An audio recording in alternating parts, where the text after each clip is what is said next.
పొందుతారు అనేటువంటి కాన్సెప్ట్ని మన గ్రంథాలు ఇస్తున్నాయి. ఫర్ ఎగ్జాంపుల్ భగవద్గీతలో చూస్తే మరి సర్వభూతాని కౌంతేయ ప్రకృతి వ్యాంతి మామికం కల్పక్షయ పురస్థాని కల్పదో విసృజామిన. చాలా స్పష్టంగా భగవద్గీతలో చెప్తున్నాడు. వీరందరూ కూడా మరణించిన తర్వాత మళ్ళీ తిరిగి లేపడతారు.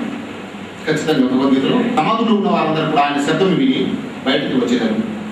మనం చాలా మంది అనుకుంటున్నాం, ఖురాన్లో చెప్తున్నాడు లయజమఅన్నహుం ఇలా యౌమిల్ ఖియామతి లా రైబ ఫీ, అంటే మిమ్మల్ని ఖచ్చితంగా నేను తిరిగి లేపి సమావేశపరుస్తాను, మీరు చేసిన కర్మలకు నా ముందు సమాధానం చెప్పాలని గాడ్ ఆల్మైటీ చెప్తున్నాడు. As per Bible, as per Vedas, మన గీత అండ్ ఖురాన్ మొత్తం అన్ని గ్రంథాల ప్రకారం చెప్తున్నాడు. సో మనమందరం కూడా ఇక్కడ ఏది చేసినా కూడా ఇక్కడ తప్పించుకున్నా అక్కడ తప్పించుకోలేము అనేటువంటి వాస్తవాన్ని గుర్తించి మన జాగ్రత్త జీవితాన్ని గడపాలి. చాలా మంది అనుకున్నారు చనిపోయిన తర్వాత చాలా మంది కాల్ చేస్తారు కదా, ముస్లిం మీద పూర్తి చేస్తారు, అంటే అయిపోతారు, ఏమవుతుంది, ఎలా చేస్తారు.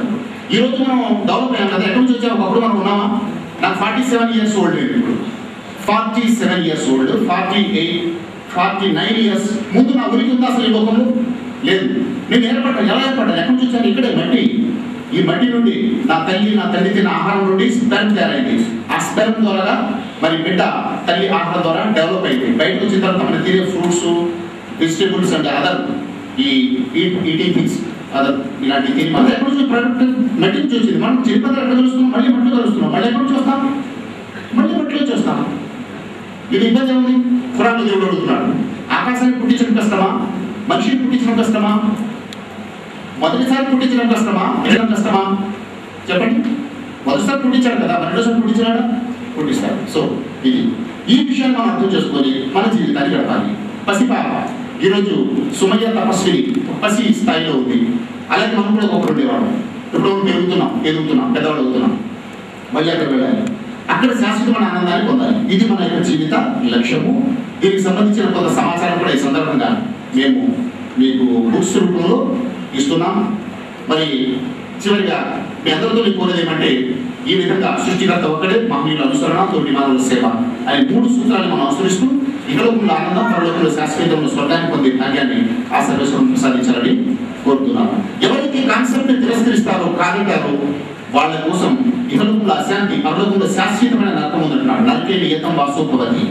And in those days shall men seek death, they desire to die, and death flies from them. అక్కడ చాలా అద్భుతమైనటువంటి ప్రమాదకరమైన నరకం ఉందనేటువంటి విషయాన్ని సృష్టికర్త దేవుడు హెచ్చరిస్తున్నాడు. కాబట్టి మరి ఖురాన్ గ్రంథంలో కూడా బలా మన్ కసబ సయ్యిఅతం వ అహాతత్ బిహి ఖతిఅతుహుం ఉలైక అస్హాబున్ నారి హుమ్ ఫీహా ఖాలిదూన్. అంటే ఎవరైతే తిరస్కార జీవితాన్ని గడుపుతారో వారు నరకవాసులు, నరకంలో శాశ్వతంగా ఉన్నారు. సో మన ముందు ఎటర్నల్ హెవెన్ అండ్ ఎటర్నల్ హెల్ రెండు ఉన్నాయి. రెండింటిలో మనం ఇక్కడ చూస్ చేసుకోవాలి. కాబట్టి ఇలాంటి గొప్ప ఒక సీక్రెట్, హిడెన్ సీక్రెట్, ఒక బైబిలిక్ అండ్ ఖురానిక్ సీక్రెట్ ని డిస్కవర్ చేయడం జరిగింది ఈరోజు మా సుమయ్య తపస్విని నామకరణోత్సవం సందర్భంగా. కాబట్టి ఆమె నామకరణోత్సవానికి ఇంత అద్భుతమైన సమాచారాన్ని అందుకునే సౌభాగ్యం లభించిందంటే నిజంగా తపస్వి యొక్క భవిష్యత్తు బంగారు భవిష్యత్తుగా వర్తిల్లుతుందని చెప్పేసి నేను ఆశిస్తున్నాను. అలాంటి అవకాశం దేవుడు ఆమె కలిగించాలి. ఇక చివరిగా మరి ఈ పేరు ఈ విధంగా ఇక్కడ ఉన్న ముస్లిమ్స్ కూడా గమనించాలి. తమ పిల్లలకి భారతీయంగా గర్విస్తూ ఒక అరబిక్ నేమ్తో పాటు ఖచ్చితంగా ఒక ఇండియన్, సంస్కృత్, హిందీ నేమ్ కలిపి పెట్టడం కోసం ప్రయత్నం చేయాలి.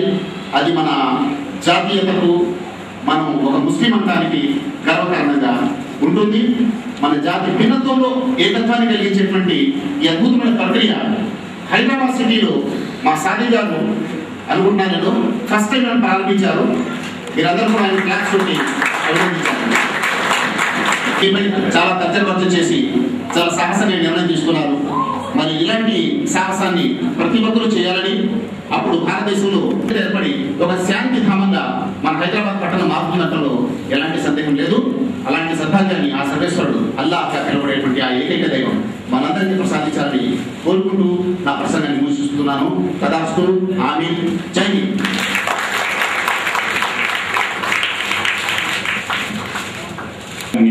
ఒక్కదాటి మీదకి తేవడం అనే ఉద్దేశంతో గురువు గారు ప్రయత్నిస్తున్నారు. డిఫరెంట్ గ్రంథాల వెలుగులో జనాలని ఒక ఐక్యత, జాతీయ సమైక్యత, యూనివర్సల్ బ్రదర్హుడ్ అనే కమ్యూనల్ హార్మనీ అనే ఈ యొక్క ఉద్దేశాలతో ఇన్స్టిట్యూట్ నడుపుతున్నారు.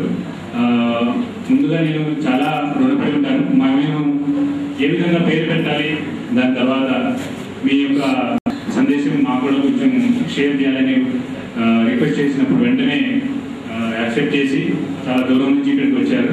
నేను చాలా చాలా కృతజ్ఞతను. తర్వాత అందరి తరపు నుంచి ముందుగా మీకు కృతజ్ఞత తెలుపుతూ ఉన్నాను.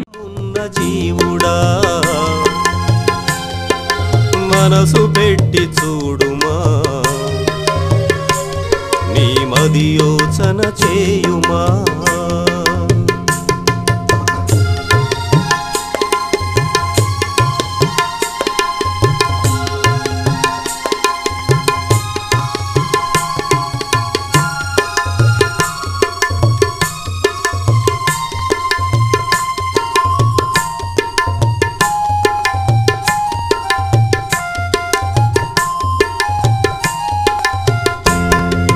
జీవరాశుల్లో నా జ్ఞానిగా నిన్ను చేసి ప్రకృతినంతటినీ నీ సేవకు నియమించి 6 అడుగుల నిన్ను అందలానికెక్కించి అందునా తన సృష్టిని నీ ముందర వంచి శాస్త్రాలు పంపినోడు ఆ స్వామి కాదా, మార్గము చూపినోడు ఆ స్వామి కాదా. ఎలా కాదనగలవయ్యా సృష్టికర్త శుభాలను, ఎలా మరువగలవయ్యా కళ్ళ ముందు కదిలే ఈ సూచనలు.